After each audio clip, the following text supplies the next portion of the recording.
Hello प्यारे बच्चों, कैसे हैं आप। उम्मीद है मज़े में होंगे। आज हम नवोदय विद्यालय के एग्ज़ाम के लिए एक सैम्पल पेपर को हल करेंगे, सोल्व करेंगे, और उसमें भी स्पेशली मैथ्स क्वेश्चंस को। मैथ्स के हमारे कुल 20 क्वेश्चन पूछे जाते हैं। आज इन्हीं को सोल्व करेंगे हम वन बाय वन।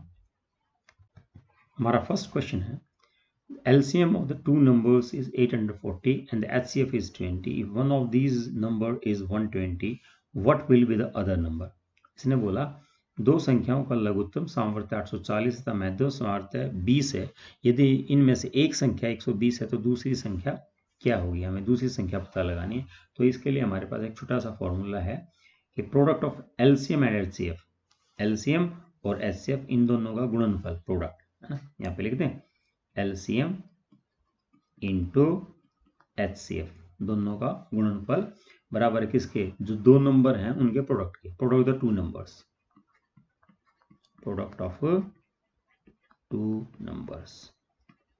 हम इसको ऐसे भी लिख सकते हैं, लघुत्तम समावर्त्य गुणा में महत्तम समावर्त्य बराबर है दो संख्याओं के गुणनफल के, दो संख्याओं के गुणनफल के। अब हमारे पास यहाँ पे चार चीजें हैं।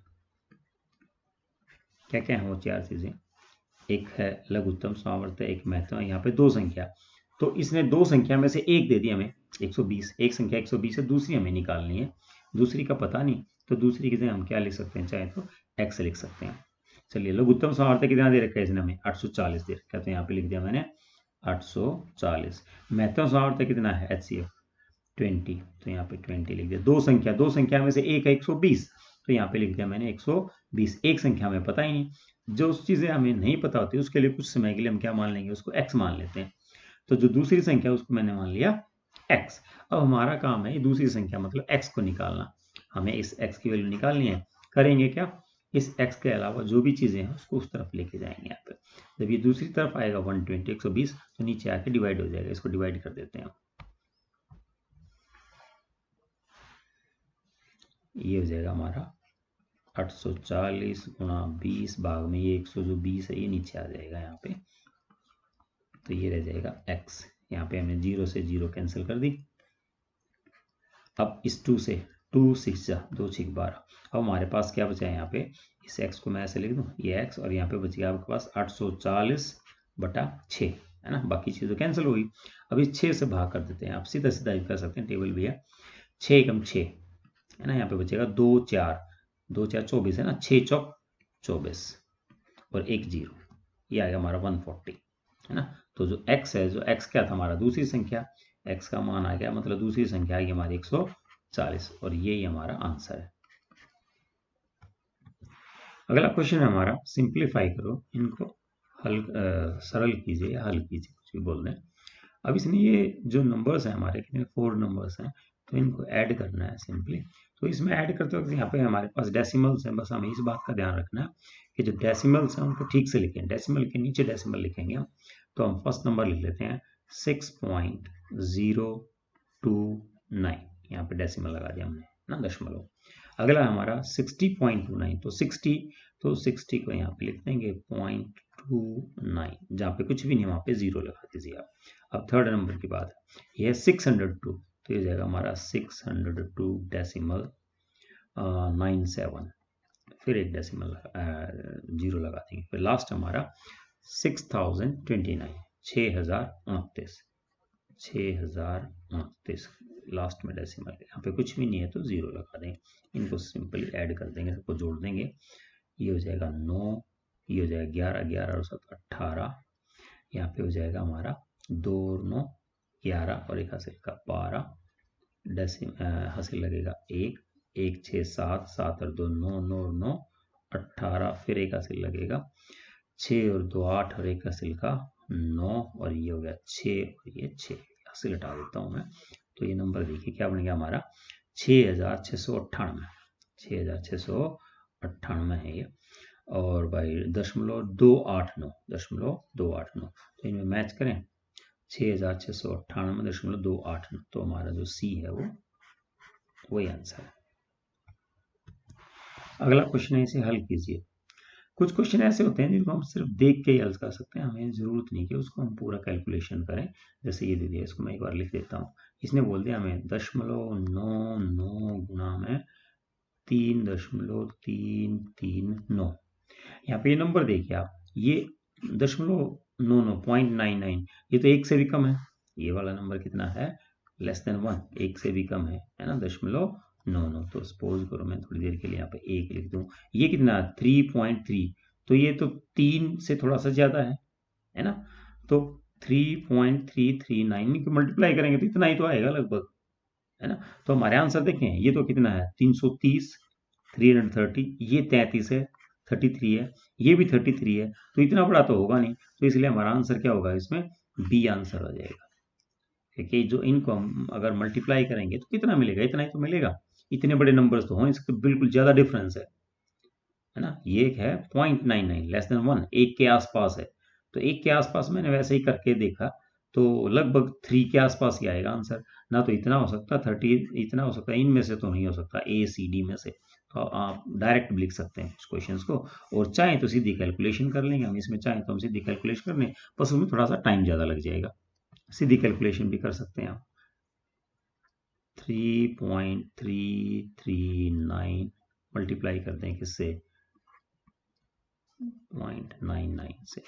9 जा 81, 9 3 जा 27, 27 प्लस 8 35, फिर 9 थे 27, 27 और 3 30, फिर 9 थे 27 और 3 30। दोबारा ये रिपीट हो जाएगा, तो इसी को लिख देते हैं 15003। अब इनको ऐड कर देते हैं, ये हो जाएगा 165033। अब डेसिमल कितने डिजिट के बाद? 3 तो ये हैं, 2 ये, 5, 5 के बाद डेसिमल लगा देंगे, 1 2 3 4 5। तो हमारा डेसिमल आ जाएगा कहाँ पे? यहाँ पे। तो हमारा आंसर आ गया 3.30561। तो यही आंसर आएगा ना। इसमें बस थोड़ा टाइम कंज्यूमिंग है, आप डायरेक्ट भी लिख सकते हैं इस आंसर को। अगला सवाल है हमारा, इस नंबर को शब्दों में बताइए ना, राइट इन वर्ड्स। तो इसको हम लिख लेते हैं एक बार, 905050001। अब इसको अलग अलग कर लेते हैं, ये तो सैकड़े वाला हो गया हमारा, 100 वाला, ठीक है। फिर ये नंबर हो जाएगा हमारा 1000, 1000 वाला। फिर ये 2 डिजिट्स किसकी हो जाएंगी? हमारी लाख वाली। और ये डिजिट किसकी हो जाएगी? करोड़ वाली। तो सिंपल सा हो जाएगा हमारा 9,05,05,001, है ना। अब इनमें से ढूंढ लेते हैं हम। 9 करोड़ 50 लाख नहीं है, 90 करोड़ नहीं है, 9 करोड़ ठीक है, 5 लाख ठीक है, 5001। तो सी हमारा ठीक है आंसर। सी जो राइट ऑप्शन है, 9,05,05,001। अगला सवाल है हमारा, what is the smallest number to be subtracted from 4000 so that the remaining number is completely divisible by 15? क्या बोला इसने?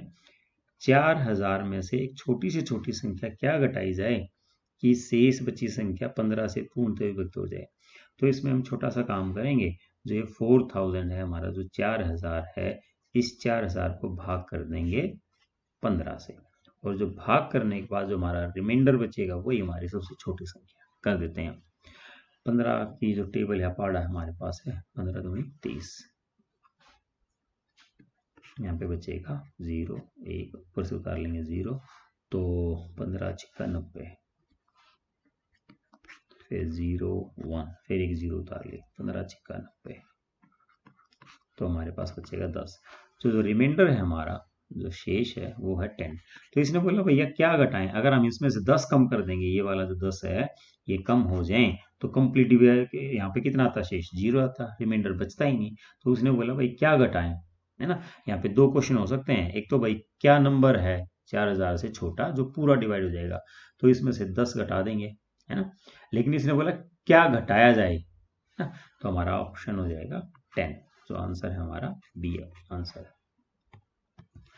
अगला सवाल हमारा, किसी संख्या का 32% यदि 15.36 हो तो संख्या ज्ञात कीजिए। क्या बोला?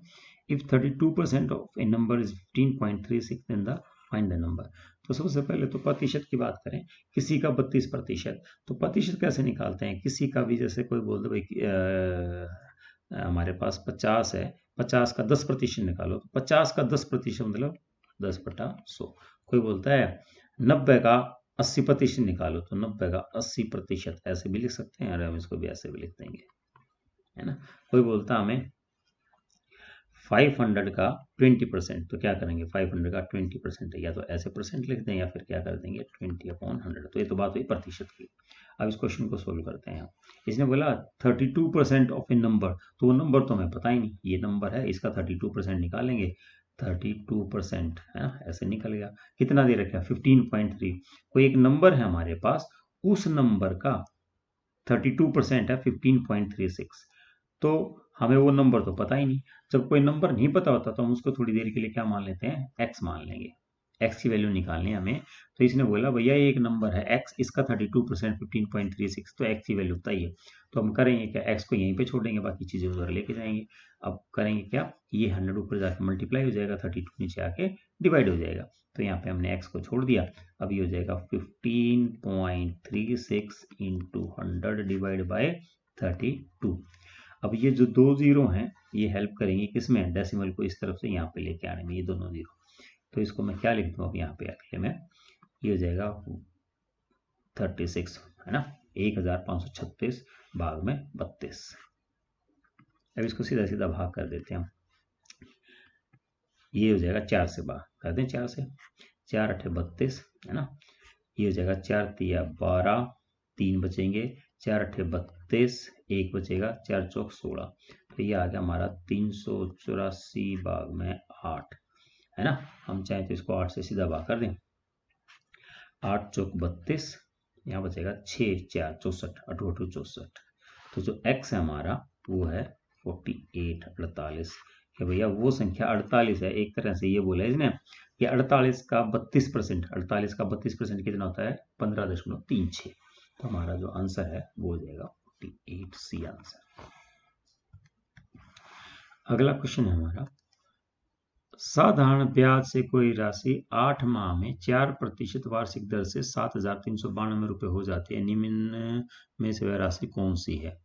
क्या बोला इसने, ए सम amounts to rupees 7,392 at 4% per annum in 8 months at the simple interest, which of the following is the sum?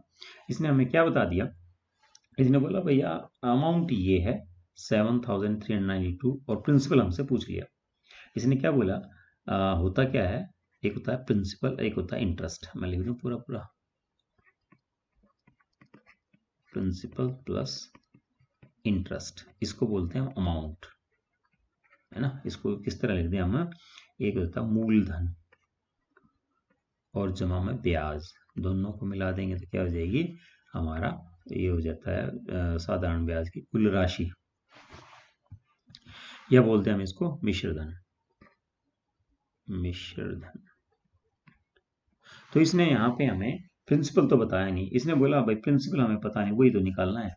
जो ये प्रिंसिपल है प्लस इंटरेस्ट, इंटरेस्ट भी नहीं बताया, बोला ये दोनों चीजें मिला के यहाँ पे पी लिख दिया मैंने, प्रिंसिपल या तो मूलधन, और यहाँ पे लिख दिया आई आई इंटरेस्ट या तो ब्याज। इन दोनों को मिला के हमारा जो मिश्रधन है अमाउंट है वो कितना है 7,392 रुपए। अब बोला कि आप प्रिंसिपल निकालिए, इसने 2-3 चीजें बता दी। बोला टाइम कितना है हमारा, जो हमारा फार्मूला होता है किसका, ब्याज, ब्याज का फार्मूला जो सूत्र है हमारा वो है ना इंटरेस्ट, सिंपल इंटरेस्ट का है, साधारण ब्याज का क्या होता है P into R into T upon 100। क्या है भाई ये, P फॉर प्रिंसिपल है, रेट है, और ये समय है ना, मूलधन गुणा में दर गुणा में समय बटा 100। तो P तो हमें पता ही नहीं, जब P नहीं पता तो P की जगह क्या लिखेंगे, जो हमें चीजें निकालनी होती है जो नहीं पता उसको हम बहुत बार क्या कर देते हैं, उसकी जगह लिख देते हैं x, है ना। तो यहाँ पे तो हो गया हमारा x ये, और अब इंटरेस्ट की जगह क्या लिखेंगे P, P कितना है हमारा x ही है, R रेट कितना दे रखा है इसने 4/100 लिख देंगे बाद में, टाइम कितना दे रखा है, टाइम दे दिया 8 माह, लेकिन यहाँ पे वो बोला वो वार्षिक दर, तो यहाँ पे महीने हैं जो हमारे 8 महीने दे रखे हैं, है ना, 8 मंथ्स हैं, तो उसको हम साल में कन्वर्ट कर देंगे। तो क्या करेंगे 8/12 कर देंगे, ये वर्ष हो जाएगा हमारा, एनुअली हो जाएगा। तो यहाँ पे लिख दिया आपने 8/12, ये तो 12 लिख दिया और 4% का ये 100 लिख देंगे। ये आ जाएगा जो ये है हमारा, ये आ गया इंटरेस्ट। ये इंटरेस्ट है और ये हमारा प्रिंसिपल या तो मूलधन है, और इन दोनों को मिला के क्या मिलेगा हमें, ये मिलेगा मिश्रधन या तो अमाउंट। ठीक है, ये हमारा फार्मूला है छोटा सा, क्या था ये हमारा, P into R into T. T यहाँ पे इसने मंथ्स में था तो हमने उसको ईयर में कन्वर्ट कर दिया, ये 4/100 कर दिया। अब इसको सोल्व कर देते हैं, कैंसिल कर दीजिए थोड़ा सा, यहाँ पे कुछ जो कैंसिल होता है ये हो जाएगा हमारा 4 3 जा।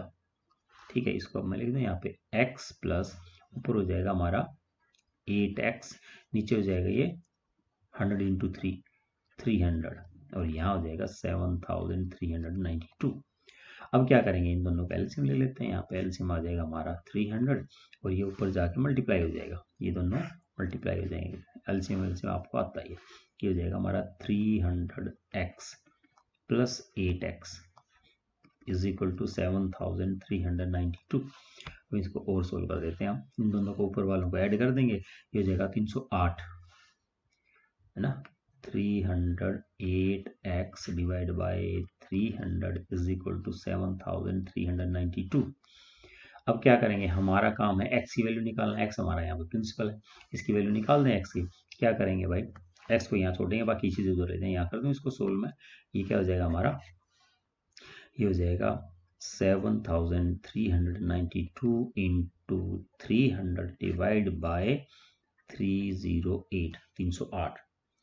अब इसको डिवाइड कर देते हैं, करके देखते हैं 4 से, लास्ट की डिजिट अगर 4 से डिवाइड होते तो हो जाता है, दोनों 4 से डिवाइड होते हैं, तो हो जाएगा हमारा 4, इसको हम भाग कर देते हैं, 4 7 28 और यहाँ पे बचेगा फिर 2 8 4 7 28 7 है, ये 4 7 28 4 7 28, फिर इसको 4 से कर देते हैं, 4 एकम 4, चलो इसको बाद में काटते हैं, पहले देख लीजिए, 4 एकम 4 3 3 4 32, फिर यहाँ पे बचेगा हमारा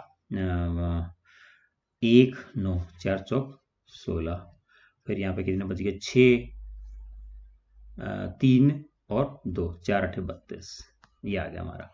इसको मैं इस तरह लिख दूँ यहाँ पे अलग से 1848 इंटू 300 डिवाइड बाय 77।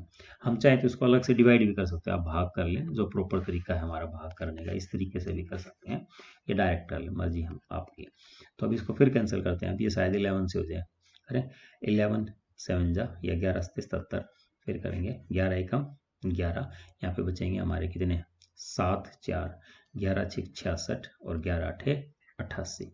अब ये 7 से 7 साफ साफ हो जाएगा, 7 दूनी 14 और 7 चौक 28, तो ये आ गया हमारा 24 गुना में 300, तो x हो जाएगा हमारा 24 गुना 3 है ना, या 24 24 इंटू 3 हो जाएगा 72, कर सकते हो आप, 312 3 दूनी 6 और 1 7 है ना। तो हमारा जो मूलधन है प्रिंसिपल है वो है 7200।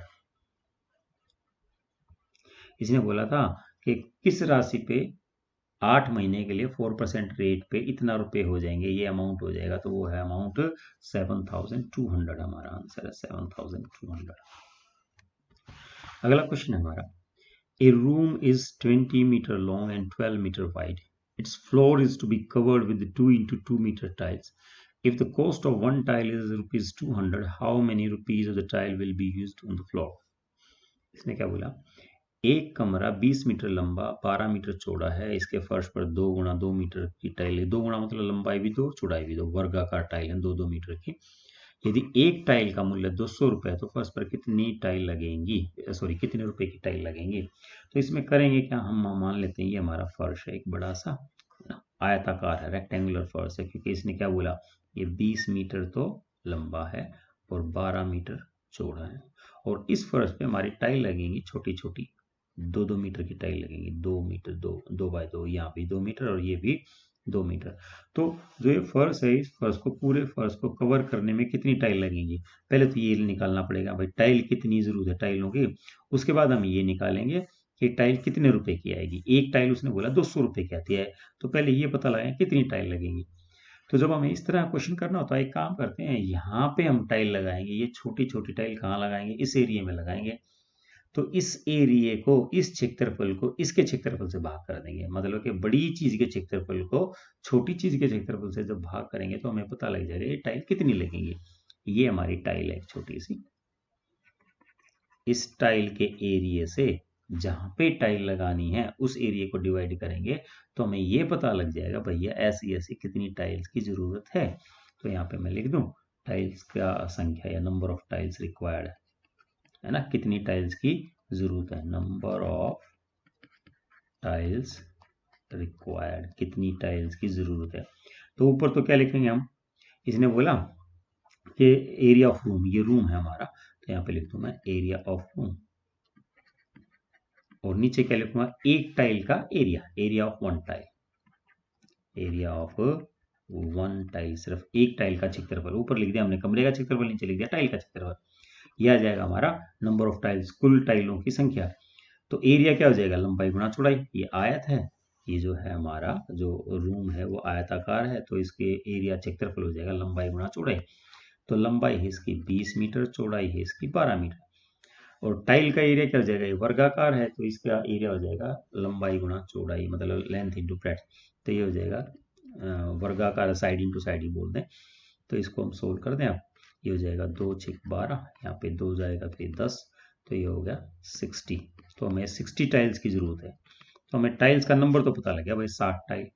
अब इसने क्वेश्चन में बोला था एक टाइल की जो कॉस्ट है वो 200 रुपये है ना। तो एक टाइल 200 रुपये की, तो टोटल 60 टाइल्स कितनी हो जाएंगी, मल्टीप्लाई कर दें, गुणा कर दें।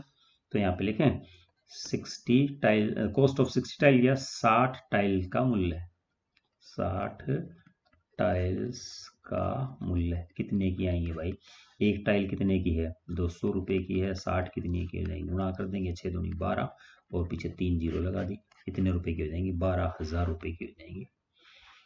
तो आंसर है हमारा सी।